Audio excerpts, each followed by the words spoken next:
What if I told you that your entire life of effort, every drop of sweat, every sleepless night was a waste of time? That there's a technique hidden for millennia that allows you to achieve absolutely everything you desire without any effort. This isn't a metaphor. It's an instruction manual for reality left by one of the most ancient and powerful minds that ever existed. Then the promise is absurd. Achieve everything without doing anything. And that's why this technique was considered forbidden, because it breaks the number one rule of the system that keeps you trapped, the belief that you need to fight. In the next few minutes, I won't give you productivity tips. I'll give you the code, the exact key that the recorded to manipulate reality in your favor, using the flow of the universe instead of brute force. But I need to warn you, what you're about to learn here goes against everything you've been taught. And once you see it, you can't unsee it. If you're ready to stop pushing the rock and start moving the mountain, stay with me because this may be your last chance to wake up. This key takes us away from the noise of our modern world to the misty mountains of ancient China more than 2 millennia ago. There, an old librarian, a silent archivist named Lasu, observed the world differently. He didn't look at great armies or powerful emperors. He looked at the water, the wind, the bamboo. He saw the patterns that everyone else, too busy fighting their own battles, completely ignored. And in his observations, he discovered something so radical, so contrary to everything society believed, that it was considered dangerous. His proposal was almost heresy for a culture of power and conquest. The secret to achieving everything you want is not in doing more, but in doing less. The key to mastery lies not in strength, but in gentleness. Victory comes not from resistance, but from flow. He gave this concept a name that would echo through the centuries, though few understood its true power. Wui. Literally effortless action or non-action. To the modern mind conditioned to fight for every inch, this sounds absurd, a fantasy, a recipe for failure. But LSU's idea perfectly echoes an even more ancient wisdom, Hermetic wisdom. Wei is not about doing nothing. It is about action perfectly aligned with the universal current of energy. Thrice Great described this as mastery over one's own vibration. The principle of vibration, one of the 7 pillars of Hermeticism, states that nothing stands still. Everything moves, everything vibrates, every thought, every emotion, every object in the universe possesses a unique vibrational frequency. The universe is not a collection of dead things. It is an infinite symphony of vibrations. The raw effort, the struggle, the force we use every day is an attempt to impose a dissonant vibration on reality. It's like trying to play a wrong note with all your might in the middle of a well-tuned orchestra. The result is only noise, friction, and resistance. Effortless action, Wui, is the opposite. It's the subtle art of attuning your own vibration, your intention to the vibration of the result you wish to manifest. It's aligning yourself with the music of the universe instead of fighting against it. When you're in tune, the result flows to you through the path of least resistance. It's the fundamental difference between shouting into a muted microphone and whispering at the correct frequency. Shouting expends all your energy and produces no results. Whispering at the right frequency can move mountains. The secret lies not in the intensity of the effort, but in the precision of the tuning. It's about becoming a conductor of your own energy, learning to play in harmony with the cosmic symphony, rather than being a rebellious musician who insists on playing his own tune out of tune, generating only chaos and frustration. Tuning into this frequency, however, seems abstract, ethereal, and nearly impossible to apply in real life. And indeed, this is where most people go astray. They hear effortless action and translate it into something completely different, something that imprisons them even further. Many who try to apply this secret end up falling into a trap of self-deception, confusing attunement with the silence of inertia. Before revealing how to find the right frequency, we need to expose the cheap imitation that keeps most people trapped in a counterfeit version of power. And it is precisely here that the true challenge arises, recognizing that woe is not an invitation to passivity, but rather to a refined perception of life. It is a state of presence so profound that it allows us to see opportunities where others only see obstacles. It is the art of aligning ourselves with the right time, of understanding that there is a secret rhythm governing all things.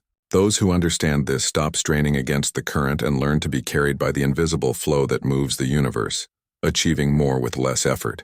This is where we need to be brutally honest, because the skepticism you feel now is justified.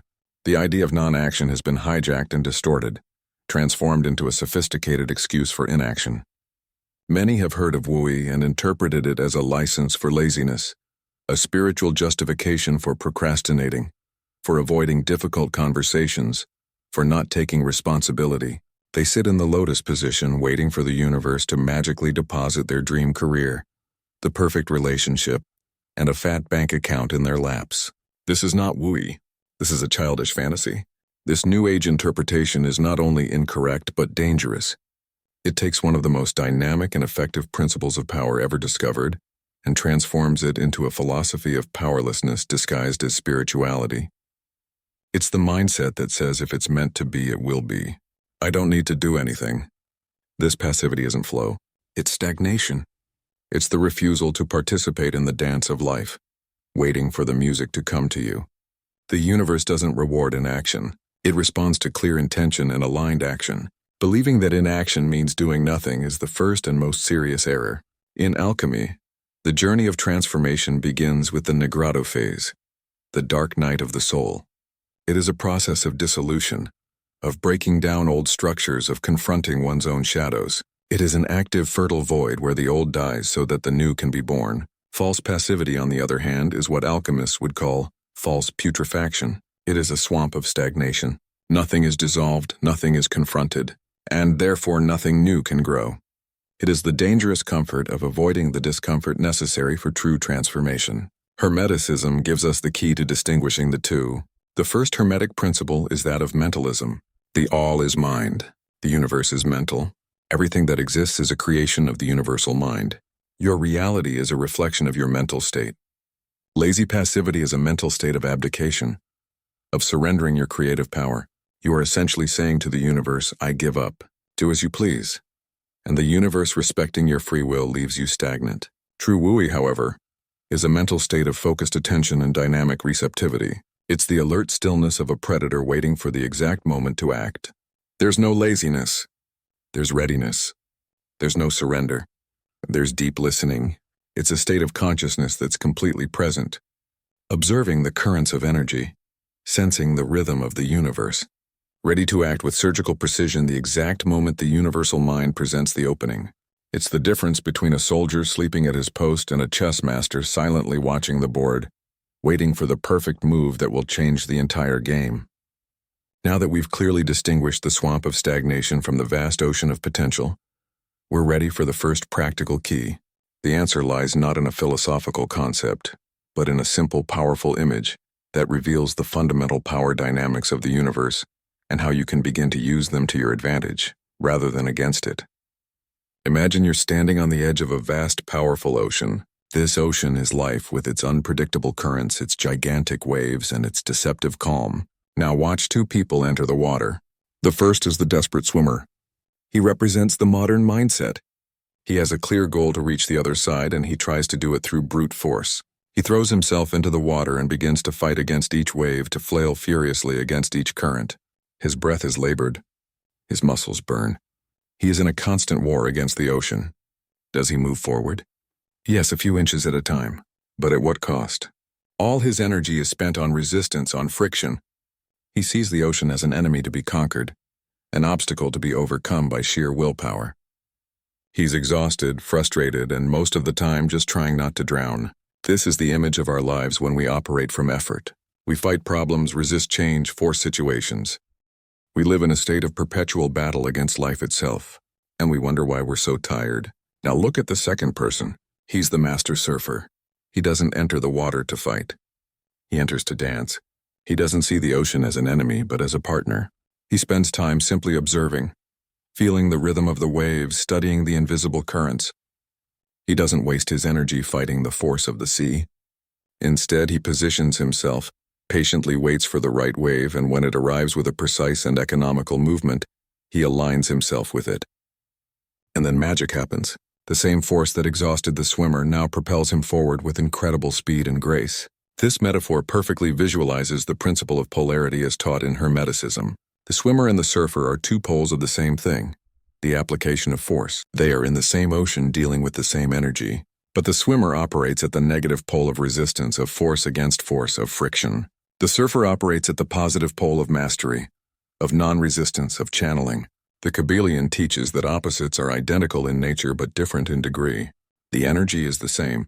What changes is how it is used. The Hermetic master, the practitioner of Wei, learns the art of mental transmutation. He learns the ability to consciously shift his polarity. He realizes when he is acting like the desperate swimmer, wasting his life force in futile struggles, and consciously chooses to become the surfer. He stops fighting the current and starts chasing the wave. He doesn't become weaker by doing so. He becomes infinitely more powerful because he stops using only his limited strength and begins to channel the limitless power of the ocean itself. The surfer doesn't have more muscular strength than the swimmer. He has a different wisdom. He has a keen perception. He understands the nature of the ocean. He understands the secret of the element that the Atlantean called the soul of the world, an element that appears weak on the surface but holds the key to dissolving any and all resistance that stands in its way. Let's delve deeper into the logic behind Wui, and to do so we need to look to its greatest teacher, water. On the surface, water appears to be the weakest and most defenseless substance in nature. It has no shape of its own, adapting instantly to any container. A child can divide it with their hands. A boat cuts through it effortlessly. It seems to offer no resistance whatsoever. In a world that values hardness, rigidity, and strength, water would be considered the embodiment of weakness. But this is a dangerous illusion. This apparent weakness hides the planet's most formidable and persistent power. It was water that drop by drop over millennia carved the Grand Canyon, transforming solid rock into one of Earth's most magnificent spectacles. It is water that shapes continents, softens the tallest mountains, and transforms sharp rocks into smooth pebbles. How can something so gentle, so docile, accomplish what the brute force of hammer and anvil never could? The answer to this question is the heart of Wui and alchemical strategy. The water doesn't attack. It doesn't declare war on the rock. It doesn't try to destroy it in a direct confrontation. The water does something much more intelligent. It flows. When it encounters an obstacle, a rock in its path, it doesn't repeatedly crash into it in an act of mindless resistance. It simply goes around, embraces the shape of the rock, finds the path of least resistance, and continues its inevitable journey toward the ocean. But here's the secret. As it goes around, it caresses. It exerts a gentle, almost imperceptible but constant pressure. This strategy is the embodiment of the alchemical process. Water is the great universal solvent, the symbol of the first phase of the great work. The in phase, the raw material, which is our hardened ego, our rigid beliefs, our crystallized traumas, needs to be dissolved. Water does not destroy the ego violently. It gently dissolves it in the philosopher's water of consciousness. It separates the subtle from the dense, the pure from the impure. Water's strategy of finding the fishes in the rock is the practical application of the most famous Hermetic axiom, as above, so below. Just as water on the physical plane finds geological fault lines and lines of weakness in rock fluid consciousness, on the mental and emotional plane, learns to find the cracks in any problem. It stops seeing the problem as a solid, impenetrable block and begins to perceive its inconsistencies, its contradictions, the empty spaces in its logic. And it is through these spaces that it works, not to break the problem down, but to dissolve it from within until what once seemed an insurmountable mountain crumbles into grains of sand. Water teaches us the art of patient dissolution. It shows us that true strength lies not in the ability to break, but in the ability to transform resistance into fluidity. But nature has another lesson, a dramatic jewel that unfolds in every storm. A life or death lesson that reveals the crucial difference between a structure that breaks under pressure and one that uses pressure to strengthen itself even further. Imagine a violent storm brewing on the horizon. The winds howl. The rain falls relentlessly in the middle of the field. Two figures stand out. The first is an ancient and mighty oak tree. Proud of its strength, its thick trunk, and its deep roots, it decides to face the storm. Its mindset is one of total resistance. I am strong. I am unshakable. Nothing can bend me. It plants itself firmly on the ground and refuses to yield an inch to the power of the wind. This is the mindset our culture applauds. Willpower. Unyielding determination. The wind, however, cares nothing for the oak's pride. It encounters total resistance and therefore applies its full force. The oak's rigidity, which it considered its greatest virtue, becomes its fatal weakness. The wind intensifies against its stubbornness, forcing, pushing until, with a devastating crack that echoes across the landscape, the massive trunk splits. The great oak, a symbol of strength, lies broken on the ground. Its refusal to adapt was its undoing. It won the battle of pride but lost the war of survival. Nearby, another figure adopts a completely different strategy. It's a bamboo, seemingly fragile and delicate.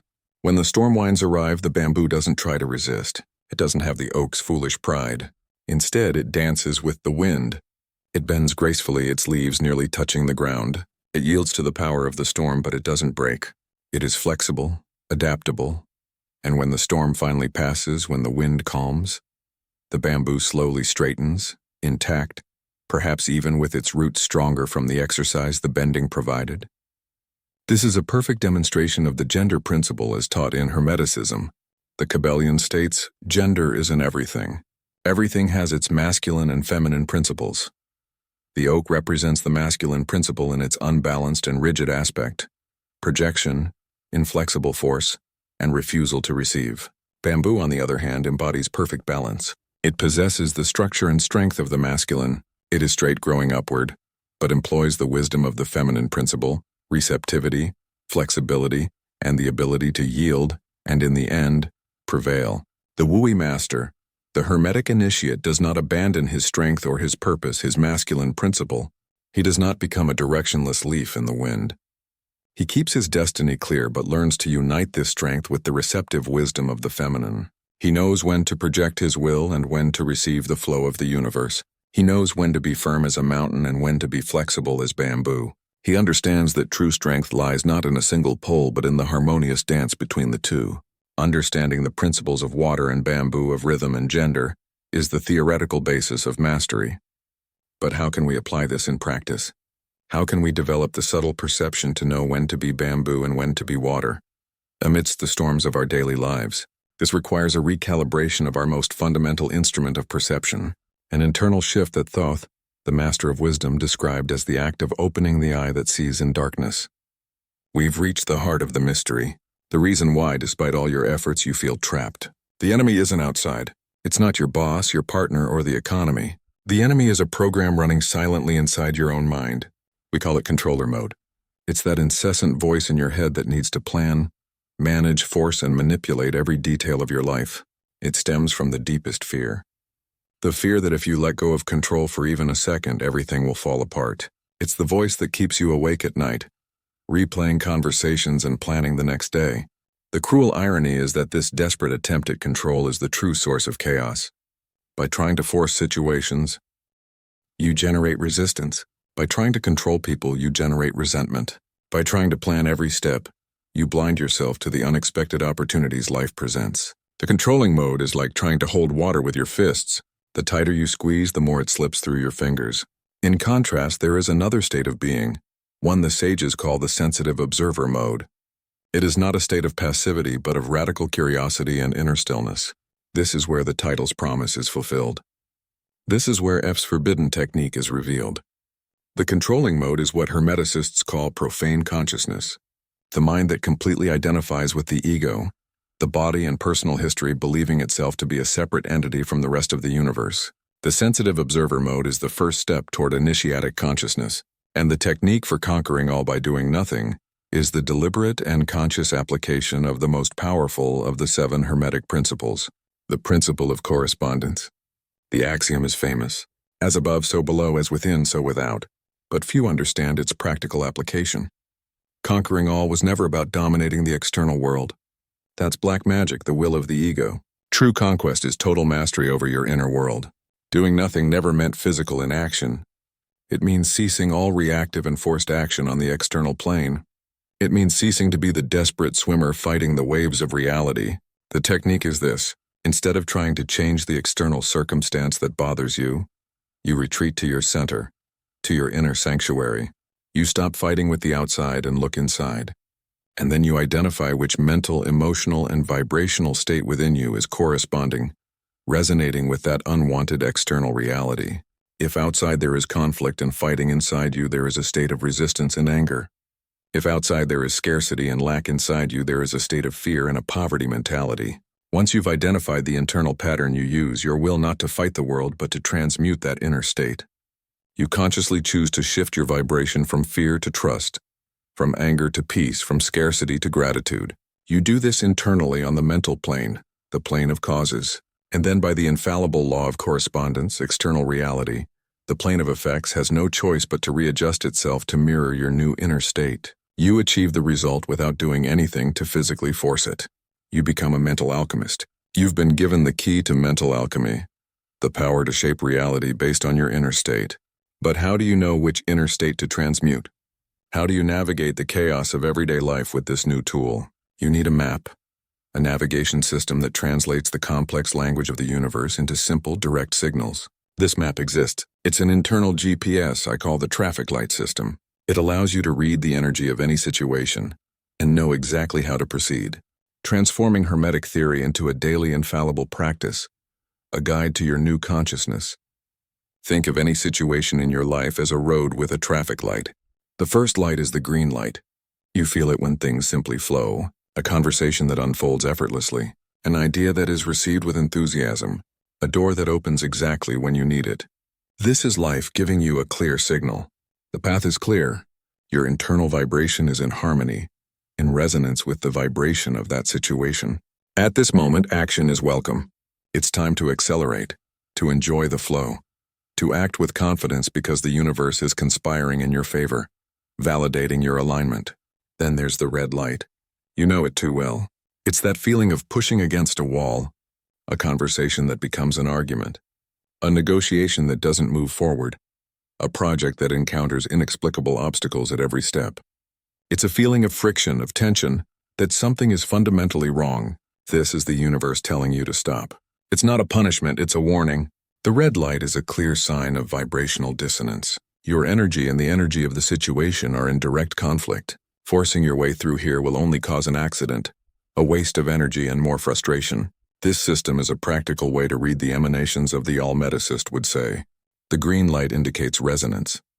The red light, dissonance. An experienced alchemist uses this perception to decide which element to apply in their great work. The green light is the time to apply the fire of action, the masculine energy of projection. The red light is the time to use the water of dissolution, patience, and the feminine energy of receptivity. It's time to stop pushing and start observing to dissolve the internal resistance that is causing the red signal in the external world. Finally, there is the yellow light, the most subtle and the one that requires the greatest mastery. It is the state of transition. The situation is neither fully open nor completely closed. There is uncertainty in the air, a sense that things could go either way. This is a sign of rhythmic fluctuation, as described in the Kabbalonian. The poles are in the process of inversion. The energy is shifting. The alchemist here uses neither fire nor water. He enters the distillation phase. He observes with utmost attention, without judgment, waiting for the light to change to green or red, ready to act or retreat at the precise moment. Learning to read this internal GPS is developing the sensitivity of a master. It means stopping, driving your life with your eyes closed, reacting only to collisions and starting to navigate consciously, anticipating the curves and signs. Reading the map, however, is crucial. But what exactly do you do when life presents you with a solid, insurmountable red light? The first move of a true mental alchemist is not an external action to break the signal, but an internal act of silent power that changes the light itself. When you encounter the red light, resistance, conflict, what is your first reaction? The conditioned mind's impulse is immediate. Fight, argue, force, react. This impulse is the matrix's programming in action, keeping you trapped in the physical plane cycle of cause and effect. But the mental alchemist, the Wu-Wei practitioner, does something radically different. They don't act. They pause. They perform what I call the sage's pause. This is not a moment of hesitation or weakness. It is the most profound act of power a human being can perform. This pause is the deliberate creation of a space, a sacred space between the stimulus the world throws at you and your response. In this space, which can last 3 deep breaths or several days of reflection, magic happens. You break the hypnotic pattern of automatic reactivity. You stop being a pawn on the board of life driven by the actions of others and become the player, observing the board before making your move.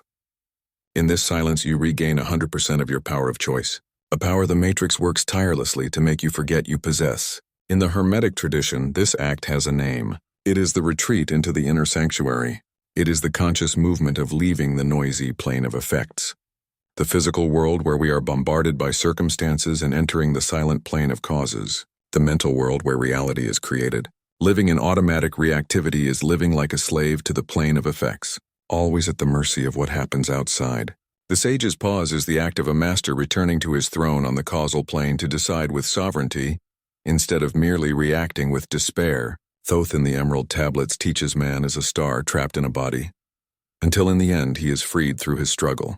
But this struggle is not the external battle against the world as we have been led to believe. It is the internal battle against our own compulsive reactivity. It is the struggle not to be swept away by the current of our own condition patterns. And the sage's pause is the ultimate weapon to win this battle. It is the shield that protects you from the darts of provocation, and the sword that cuts the chains of impulsivity.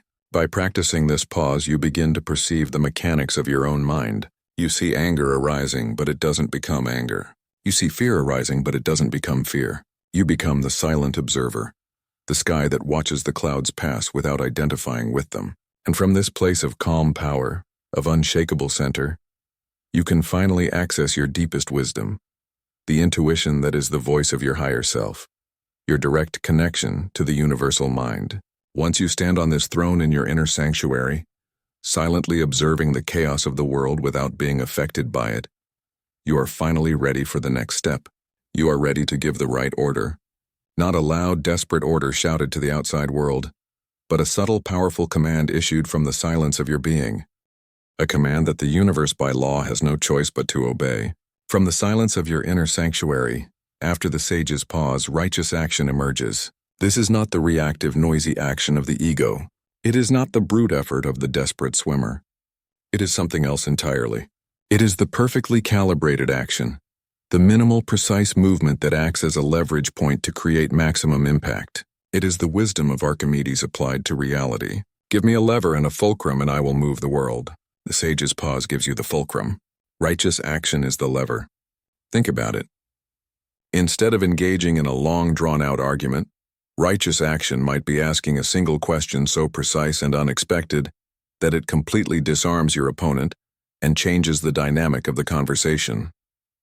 Instead of launching a massive project with enormous risk and effort, righteous action might be creating a small prototype, a simple test that validates the idea with minimal energy and gives you the information you need. It's not about the amount of force you apply, but the intelligence with which you apply it.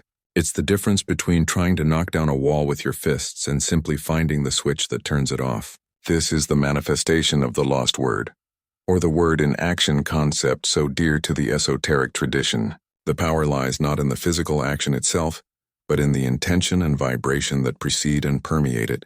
Righteous action is in fact the end point of an energetic circuit you have already completed on the mental plane. It is the physical amen to a mental prayer you performed during the sage's pause. It is the seal that materializes on the plane of effects, a cause that has already been firmly established on the mental plane. The universe, being mental in its essence, does not respond primarily to your physical action. It responds to the mental cause that gave rise to that action. This is why the action can be minimal, almost invisible to others. It is not by itself creating the effect. It is serving as an anchor, a channel, a precipitation point for an effect that has already been shaped and defined in the realm of the mind, in your inner sanctuary. This is why a master can achieve with a gesture what an amateur cannot achieve with 1,000 efforts. The power was not in the gesture, but in the consciousness behind it. Practicing righteous action teaches you to become a cosmic strategist. You stop wasting your life force on unnecessary battles and start looking for leverage in every situation. You constantly ask yourself, what is the smallest move I can make right now from this state of clarity that will generate the greatest wave of positive change? This question alone shifts your perspective from brute force to efficient elegance. You become a master of timing, precision, and energy conservation, the true signs of true power. But giving the command, even if it's the perfect command, is only the beginning of the manifestation process. The next step is perhaps the most counterintuitive and treacherous for the Western mind. Conditioned to control and verify, it's the moment when most alchemists' apprentices fail, using their own anxiety to undo the magic they've just created with such care and precision. You found your center, performed the righteous action, given the command on the mental plane and anchored it on the physical plane. The circuit is complete. The seed has been planted. What now? What does the controlling mind, the ego, want to do immediately? It wants to check. It wants to dig the earth to see if the seed is germinating. It wants to control the rain, the sun, the temperature. It becomes the anxious gardener, and with its anxiety and its need for control, it ends up killing the seed it just planted. This is the most common and most fatal mistake. The art of letting go is the opposite. It's becoming the wise gardener. After preparing the soil, choosing the best seed and planting it at the right time. The gardener trusts the process. He doesn't abandon the garden. He continues watering, protecting, and tending, but he doesn't interfere with the mystery of growth. He knows that germination happens in the dark, away from his controlling eyes. Letting go isn't giving up or being indifferent to the outcome. It's an active and intelligent trust in the process you yourself initiated. It's the release of obsessive attachment to how and when the result will manifest. This is the alchemical principle of coagulation. After solutio, the dissolution of the old, comes coagula, the solidification of the new. But coagulation manifestation cannot be forced. It requires an environment of trust and patience to form. Anxiety, doubt, worry, the need to constantly check are like energetic acids you pour over your creation. They dissolve the manifestation before it has a chance to solidify on the physical plane. The art of letting go is the conscious act of removing these acids and allowing your creation to form in peace. This is what Hermeticists call faith. But it's not blind faith or empty hope. It's faith based on knowledge. It's the absolute confidence that universal principles such as mentalism and correspondence are laws as infallible as the law of gravity. You don't throw a stone in the air and worry about whether it will fall. You know it will. Likewise, once you've established a clear and powerful cause on the mental plane, you trust that the corresponding effect will manifest on the physical plane. It's the law. By practicing the art of letting go, you release a tremendous amount of mental and emotional energy that was previously trapped in the vicious cycle of worry and anxiety. This energy, now free, can be reinvested in being present, in perceiving new opportunities and enjoying the process. You stop living in the future, waiting for a result, and return to living in the now where life truly happens. You surrender your creation to the great womb of the universe, trusting that it knows exactly how to gestate and give birth to your intention at the perfect moment. Mastering the sage's pause, righteous action, and the art of letting go is the path to mastery. The 3 pillars of mental alchemy. But this path is not a flowery field. It is guarded by sentinels, by powerful illusions created by your own mind to test you and keep you trapped in the old pattern. Now I will reveal the 3 guardians of illusion, the fatal errors that can trap you forever in the labyrinth of your own mind. The first guardian, the first trap your ego will place in your path, is the most seductive of all: false passivity. It's the distortion we already mentioned. But now with your new knowledge, it becomes even more dangerous. You learn about flow, about not forcing, and your ego. A master of self-deception uses this as the perfect excuse for inertia. It whispers to you, don't have that difficult conversation that would be forcing. Just flow. Don't start that challenging project. Wait for the perfect moment. This is not the patience of the wise. It is the demon of Adia. Spiritual laziness disguised as Eastern wisdom. True non-action is a state of high alert. False passivity is a state of torpor and avoidance. The second guardian is the direct opposite, but equally destructive. The tyranny of impatience. You experience the power of flow once or twice, feel the magic happen, and now you want everything in your life to work that way immediately. Your ego then commits the ultimate irony. It tries to force the flow. It tries to create the conditions for no force by using force. It's like trying to force yourself to relax or strive for spontaneity. The very act destroys what you're trying to create. You begin to manipulate conversations, pressure people, help the universe, all in the name of creating flow. This is the demon of greed, the ego's desire to harvest the fruit before it ripens, violating the sacred principle of rhythm. The third and most subtle guardian is analysis paralysis. This is the intellectual mind's favorite trap. You learn the principles, the techniques, and then start overthinking them. Am I in flow now? Was what I did a righteous action? Am I letting go enough? You become a commentator on your own life rather than a participant. Practice, which should be intuitive and fluid, becomes a mental checklist. This is the demon of doubt. It is the lower mind's attempt, the logical and linear mind, to understand and control what can only be grasped by intuition by the higher mind. By trying to analyze the flow by definition, you step out of it. These 3 fatal errors, laziness, greed, and doubt, are the demons of the threshold that every initiate encounters on their journey. They are not external enemies, but manifestations of the resistance of one's own ego, which fears losing control. Recognizing them is the first step to overcoming them. Protection against them lies in the practitioner's humility, the awareness that this is an art that is refined throughout life. Each mistake is not a failure, but a valuable lesson that teaches you to distinguish true gold from the ego's imitations. Avoiding these demons is essential for alchemy to work. And now that you know the path, the technique, and the guardians who protect you, It's time for final validation. It's time to bring this ancient wisdom into the 21st century. What the most advanced science, with its precision instruments, has discovered about what happens in the brain of a mental alchemist at work is irrefutable. Proof that what we're talking about isn't philosophy or belief. It's physics. For millennia, these teachings were transmitted as esoteric wisdom accessible only to initiates. It seemed mystical, separate from the material world. But today, cutting-edge science with tools like functional magnetic resonance imaging is unwittingly opening the temple doors and revealing the neurological mechanisms behind the magic. What modern psychologists call flow state, that state of peak performance where time seems to disappear and action becomes effortless, is the experience that Taoists call wui, and that Hermeticists know as alignment with the all. What neuroscientists have discovered is absolutely shocking and validates every step of our journey. During a state of flow, a phenomenon called transient hyperfrontality occurs. It's a complicated name for something simple activity in the frontal part of your brain. Specifically, the prefrontal cortex dramatically decreases. And what does this part of the brain do? It's the seat of your ego. It's where your critical inner voice, your obsessive planner, your sense of separate self, and your perception of time reside. In other words, science is proving that to enter a state of maximum power, your brain literally needs to turn off the ego's voice. This is the physical evidence of mental transmutation. The sage's pause, meditation, and the practice of presence are trainings to consciously decrease the activity of this ego neural network. When you calm this part of the brain, you free up immense cognitive resources. The energy that was previously spent on self-criticism, doubt, and worry is redirected to other areas of the brain responsible for creativity, intuition, and skillful action. You don't become smarter. You simply remove the interference that was preventing you from accessing your deeper intelligence.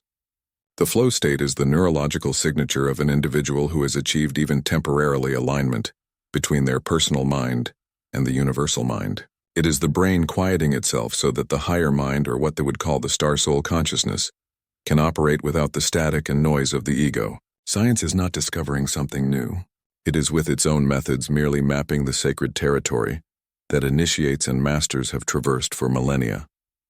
It is giving us physical proof that mental alchemy is not a metaphor. It is a real neurological process. This knowledge has profound implications. It means you're not dealing with concepts that require blind faith. You're working with the principles of how your own nervous system works. The benefits of WOWI, such as increased efficiency, reduced stress, improved decision and more harmonious relationships, are not vague spiritual promises. They are the predictable, scientifically observable results of optimizing the way your brain operates, of learning to silence the noise so you can hear the music. Science proves how the mechanism works at a biological level. But the real proof of the power of this consciousness isn't in a laboratory. It's in history. Who were the people who used this state consciously or unconsciously to accomplish seemingly impossible feats? Legends from the master builders of the pyramids to modern visionaries reveal the true scope of this power when applied to shape reality. The power of flow of WUI is not an abstract theory. It is a pattern that repeats itself tirelessly throughout history in moments of greatest human genius and mastery. The oldest and perhaps purest story comes from China, that of Butcher Ting. He was famous for deboning a beef carcass with the fluidity of a dance, using the same knife for 19 years without ever needing to sharpen it. When the prince asked him his secret, Ting replied, "What I love is the Tao, which goes beyond skill. I do not see with my eyes, but perceive with my spirit. I follow the natural structure, cut through the great gaps, guide the knife through the openings." Butcher Ting was not just a skilled butcher. He was an initiate who applied the principle of correspondence to his art. He did not see the dense matter of the carcass. He saw its energetic matrix, the empty spaces, the lines of least resistance. He saw as above and therefore operated effortlessly below. This same wisdom was applied by the great masters of the past. The architects of the great cathedrals and pyramids capable of engineering feats that defy our modern understanding were not merely brilliant technicians. They were Hermeticists who operated from this state of alignment, channeling knowledge from the mental plane to the physical. This golden thread spans the centuries and reaches our days. When Warren Buffett, one of the greatest investors in history, says that our favorite waiting period is forever, and that he only acts when the opportunity is obvious and easy, he is describing in financial terms the patience of the wise in just action. When Michael Jordan in his prime said that the game just slows down and he saw everything before it happened, he was describing the insight that comes when the ego mind shuts down and intuition takes over. When Bruce Lee, a profound scholar of philosophy, advised his students to be like water, he wasn't using a poetic metaphor. He was teaching the direct application of Wu, way to combat, adapt, flow, not resist, and use the opponent's strength against them. Jazz musicians who enter states of pure improvisation. Elite surgeons whose hands seem to know what to do without conscious thought. Programmers who code for hours in a state of total immersion. All of them, consciously or unconsciously, are accessing the same state. They are accidental initiates. They stumbled upon the door of flow through extreme dedication to that art. They prove that this state is not a privilege of monks or mystics, but an innate potential within every human being. The difference is that they access this power sporadically and intuitively. The journey we are on here is about learning to access this state deliberately, consciously, and consistently. It's about transforming a happy accident into a mastered skill. All these legends, from an ancient Chinese butcher to modern billionaires, all the cutting-edge neuroscience, all the immortal wisdom of the Yi and the Hermetic masters point to a single final and shocking truth. A truth about who you really are. A truth that once truly understood and accepted in every cell of your being makes struggle, effort, and resistance not only unnecessary, but literally impossible. We have reached the end of the intellectual journey and the beginning of true fulfillment. All the pain, all the struggle, all the effort you have experienced in your life was based on a single fundamental illusion, a mistaken identity. You always believed yourself to be the rock, a solid, separate entity struggling to resist the current of life. You prided yourself on your strength, on your ability to endure, to resist. But this identity was a lie. The shocking truth, the final revelation is this: you are not the rock. You never were. You are the river. This is not a metaphor. It is the most accurate description of reality according to perennial wisdom. The sense of being a separate self, an ego encapsulated in a body, is the primary illusion created by the mind. The Hermetic truth, the truth of all great traditions, is that there is no separation. You are an individualized expression of the all, a single wave in the infinite ocean of universal consciousness. You are a cell in the body of God, a spark of the divine mind. You and the universe are not two things. They are one. Think about how absurd it is to fight the flow of life when you understand this. It's a wave fighting the ocean. It's a cell in your body declaring war on its own body. It's insanity. The fight is only possible as long as you believe in the illusion of separation. The moment you remember, the moment you feel the truth that you are the flow, the fight instantly ceases. How can you fight yourself? How can you resist your own nature? The forbidden technique of the mental alchemy Wu Wei all boils down to this final act of surrender and remembrance. Surrendering not to defeat but to your true identity. Remembering that you are the river. When you operate from this awareness, the universe stops being something that happens to you and becomes something that flows through you. Opportunities are not things you need to chase. They are currents you learn to feel and follow. Obstacles are not enemies to be destroyed. They are merely rocks that your own flow gracefully circumvents. By remembering that you are the river, you no longer need to achieve anything, for you discover that you are already a part of everything. You don't need to do anything to force results, for you trust that your own flow is carrying you inevitably to the ocean, to your highest destiny. The ultimate power is not the power to control the river. It is the power to become the river. And this power has always been there, patiently waiting for you to stop struggling and simply remember who you truly are. Now that you've seen the truth, now that the illusion has been exposed, the mind's journey ends and the soul's journey begins. Knowledge without practice is just an unused map. Therefore, the next step is not to learn more, but to live it. The 7-Day Flow Challenge is your personal laboratory. Choose an area of your life where you feel like the rock, and for 7 days, practice being the river. Use the sage's pause, seek righteous action. Practice the art of letting go and watch reality bend, not to your strength but to your fluidity. If you think I deserve a like, then please hit the like button and subscribe my channel.